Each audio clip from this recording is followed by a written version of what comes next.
Hello everyone. A few days ago I had one of you guys ask me if there was anything that I owned that no one else in the world owned that was, related to Disney.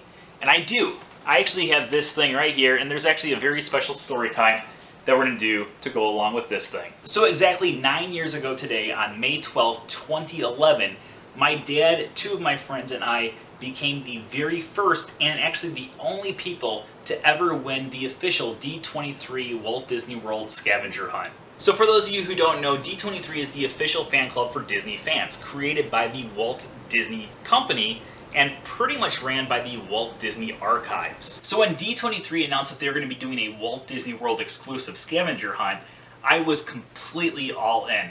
Now, one of the big things that I always wanted to do is have it so I can prove that I knew a lot about Disney, and I figured this would be kind of a way to show people that, hey, I do know a lot about Walt Disney World, and hopefully, maybe even prove that I know more about Disney than anyone else. Hopefully.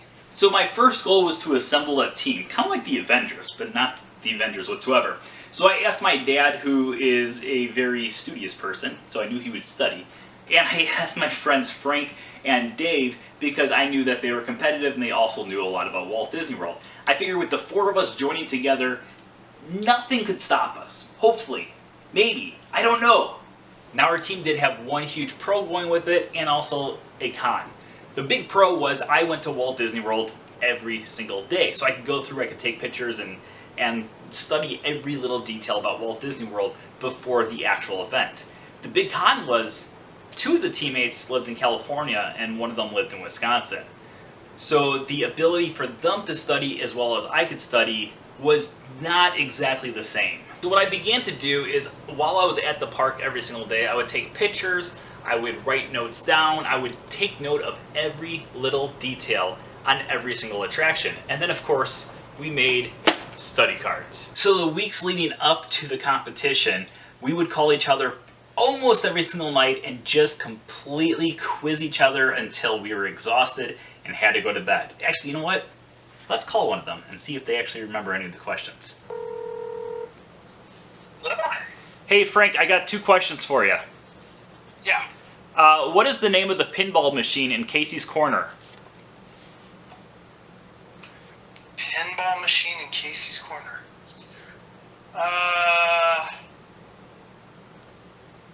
Indiana Jones? I don't know. No, it's Big League. Oh, wait. What location has posters of Peter Pan, Cinderella, and Fantasia in front of the shop?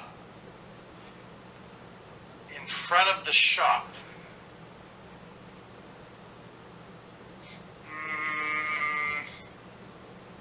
Emporium. No, Main Street Cinema. Clearly, as you can see, Frank still has it. So, after we would quiz each other constantly, eventually it got to May 11th, 2011, the day of the competition. Now, it was actually a 2-day competition, but let's talk a little bit about that. So how it worked was you had 3 hours at every single park to answer, I think it was like 120 questions or 90 questions, somewhere around there, like upwards to 100 questions. And you had 3 hours at every single park to answer all of those questions, or as many questions as you could. Unless you were at Epcot, then you actually had 4 hours. Now, you were assigned a park to begin at, and we actually ended up at Epcot. So we went through Epcot for those 4 hours, and luckily, we had a strategy in place. Before we would actually go look for the items, we would sit down at a table and just read through every question and see how many of those questions we just knew off the top of our head. And at each park, we probably knew about 75 to 80% of the questions before actually going out to look for the questions that we had to, answer. So when we were at Epcot, we sat down at the electric umbrella and we tried to figure out as many of the questions that we knew. And like I said, we knew about 75 to 80%. And while we were sitting there, we eventually went out, and people always ask if there's one moment during that competition that's always brought back to me, even now, 9 years later. And there is. Every time I'm on Grand Fiesta Tour, I cannot help but think about how that attraction was the thing that helped us actually win. Because while we were on that attraction, we sat there going through all of our old answers while trying to find the 3 answers that we needed on the attraction. And while we were going through all of our old answers, we realized that we never completed one of the questions. And if it wasn't for that, there was a very high chance that we would not win the competition.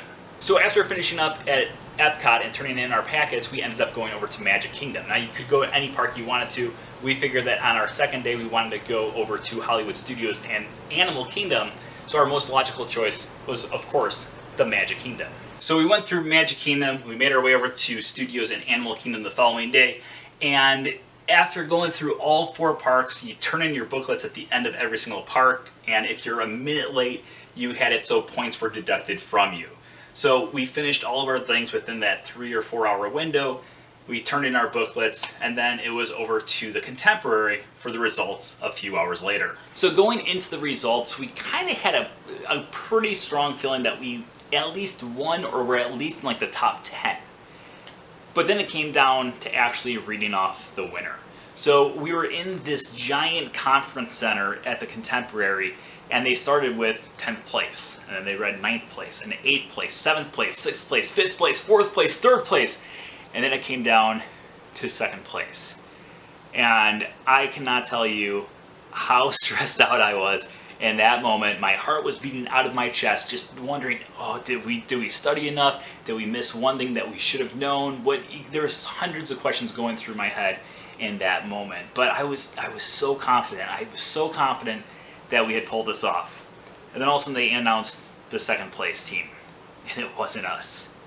And we all looked at each other, and we were thinking, we've got this. Like, we've got this, but at the same time, what if we don't? Like, what if maybe we thought we did so much better than we actually did? Maybe we got 11th place. And my heart was literally boom, boom, boom, boom, boom, boom, out of my chest. I could not stop thinking about it. I could not stop. I was just terrified if our number was going to be called or not. And then they stepped up there and they announced our team number as the winners of the D23 Walt Disney World Scavenger Hunt. And we got to go up on stage, we got to hang out with Tigger, and then we had tons of people coming up to us and doing little interviews and all this other fun stuff. And at the end, we got things like a cruise and Finalmation, statues, pretty much a lot of really cool stuff. But honestly, looking back now, the one thing that I am more satisfied with than anything else from this competition was actually being the people who won it. Like, you know, we were the only people who won that competition back in 2011, the very first time, and actually the last time that they ever did the competition as well. While we were leaving the conference center, we went up to the people, the D23 people who were running the thing, and we saw that at the entrance they had the sign right here that we started this whole thing off with for the D23's Great Disney Scavenger Hunt 2011 Walt Disney World. We went up and we said, there's 2 of them there. You guys are never going to need it again because it's got the year on it. Is there any way that we can take those? And they said, we're not really sure. And they asked around, and at the end of it, they said, yeah, we'll give it to you. So the only 2 signs for that result thing have been sitting in my condo for the last 9 years. Not collecting dust. There's one that's always kind of hanging out, but the other one's collecting dust. But that's the story of how we went through and won the D23 Scavenger Hunt back in 2011. If you have any questions for me about it, make sure you throw those questions down in the comments below, and I'll be sure to go through and try to answer as many of those questions as possible. And of course, if you're not already subscribed right here on this channel, make sure you subscribe by pushing this button right over here. And until next time, we'll see you guys all a little later. Bye-bye.